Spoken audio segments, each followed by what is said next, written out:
We've all known Suicide Squad Kill the Justice League was a behemoth failure for Warner Brothers games. It cost them over $200 million, but I genuinely don't know what they were thinking with this live service modern audience slop that they thought was going to sell, but literally everybody was telling them it was a terrible idea. Though now we're finding out KTJL's failure is actually partly to blame for Wonder Woman's cancellation. But before I get into the topic, if you enjoy the content I create, check out the links in the description, join the community in my live streams, and consider supporting through Patreon or YouTube memberships. Now, this situation is sad, but also kind of funny because obviously I would love a really good, high quality Wonder Woman game with the Nemesis system. That sounded initially like a great idea, but we've also seen a ton of feminists that were working on this project melting down, like Cypher of Tyr or Tanya DePass as her name is. She was freaking out, threatening people. Then you have Gail Simone, who was apparently a consultant on this game, being so upset that it was canceled. But when you hear that there are a lot of feminists that were affiliated with this project, I just think it's funny that they ended up not getting this game launched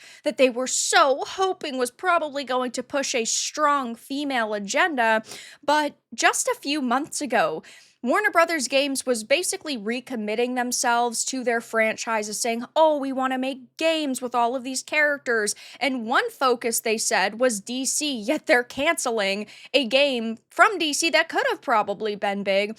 Though, after you know how terribly KTJL failed, it's not shocking to see why they ended up canceling Wonder Woman. So it says the cancellation of this game was partly caused by the underperformance of fellow DC title Suicide Squad Kill the Justice League, according to an industry insider. So of course, take everything with a grain of salt, right? This was in a recent Kind of Funny Games podcast episode where of course Jason Schreier had talked about the issues that led to this cancellation. You know, don't believe everything you hear on the internet, but Jason Schreier has been pretty consistent when covering Warner Brothers games, though it says the Wonder Woman title was first announced at the Game Awards in 2021 with a short teaser trailer that excited many players. However, after years of little to no updates on it, Warner Brothers canceled the Wonder Woman game altogether. This is why companies need to get their shit together. It is so ridiculous that they end up announcing things years and years in advance and then they cancel them.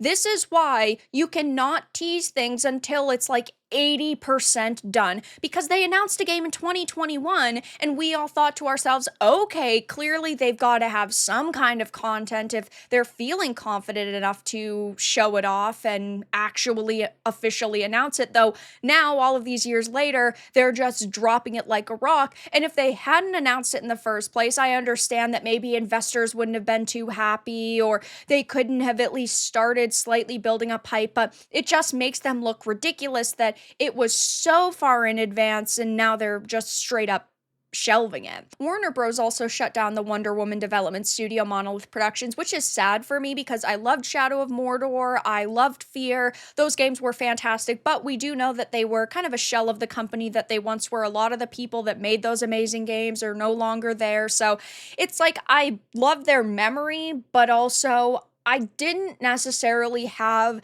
an overabundance of faith in them to create a high quality experience like some of those past titles. It's like with Obsidian and BioWare and Volition and Rocksteady, right? Just because they made great games in the past doesn't mean that they could make great games in the future. So there is like a little bit of pain in my heart and soul for the fact that Monolith Productions was shut down. Also, I don't know what it is with companies in the 30-year mark. Volition was shut down during its 30th year. Monolith Productions is shut down during its 30th year. I think that number 30 is a curse number at this point for game studios. So Schreier had talked about the issues that led to this cancellation, and according to him, some decisions taken by Warner Brothers Games' former boss David Haddad greatly affected this development. I cannot believe David Haddad took down so many studios and projects because he was so bad at his job. It is insane that he stayed at this company for so long. He had shut down Monolith's new IP, which prompted several of Monolith's directors to resign.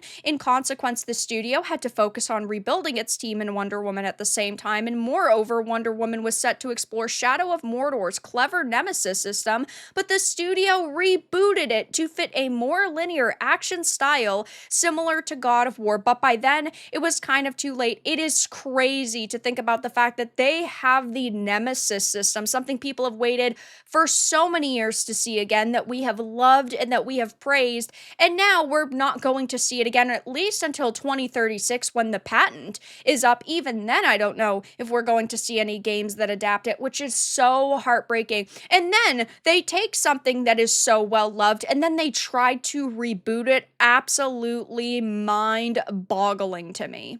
Last year, Suicide Squad was a humongous flop. They wrote off $200 million because of that. Multiverses and Quidditch Champions also both flops. They wrote off another $100 million because of that. They should have never tried to go with a standalone Quidditch game. What they should have done was made a Quidditch DLC for Hogwarts Legacy, and they could have made another $1 billion. If they sold that for like $20 or $30 and it gave you tons of cosmetics and then of course the mini game and more areas and some story content, that would have made them bank. But no, they had to do a standalone that absolutely nobody played. And then Multiverses was successful when it was in like the beta period, but then they took it offline for a while and then they ended up relaunching it, and the relaunch was a flop. The series of losses led to Haddad resigning as head in the eventual cancellation of Wonder Woman. JB took over the game division and plans on bringing profits by pushing the company's biggest brands like the potential Hogwarts Legacy sequel or the upcoming Game of Thrones King's Road. King's Road is not going to be a big title either. It is basically a mobile game that's being ported to PC. I think it's going to get some sales. I think there's going to be some people who are going to play it, but it definitely is not going to be as big as something like Hogwarts Legacy, that's for sure. It says, though, that this is, of course, not the first time that KTJL's poor performance has hit a major blow at video game studios, as its developer Rocksteady reportedly suffered layoffs in January. Suicide Squad recently released one last major update before support for the live service title ended. I would love to sit here and say, maybe companies are going to learn from this, right? Maybe they're not going to focus so much on live service slop anymore. Maybe they're not going to hire activists, but we know better than to hope that these companies are going to learn and going to change. It is going to take years and years before they actually maybe come around to the realization that these things are not working out for them. And it sucks because in the meantime, we are going to see even more franchises killed, even more studios go under. And if they had never went in this direction of rebooting the Arkhamverse, if they didn't bring it in this modern audience direction, maybe it could have been successful. But as you can see, it's got 215 players in game right now, and the all-time peak was 13,459. And sure, with single-player titles especially, people play them, and then they finish them, and then they only come back when there's like DLC or expansions or just some kind of new content or patches added. But that clearly didn't happen. Absolutely nobody had returned, and even the few modern audience members that played this are no longer talking about it because it's dead, and they deserve it. Rocksteady deserves it. Warner Brothers Games deserves it.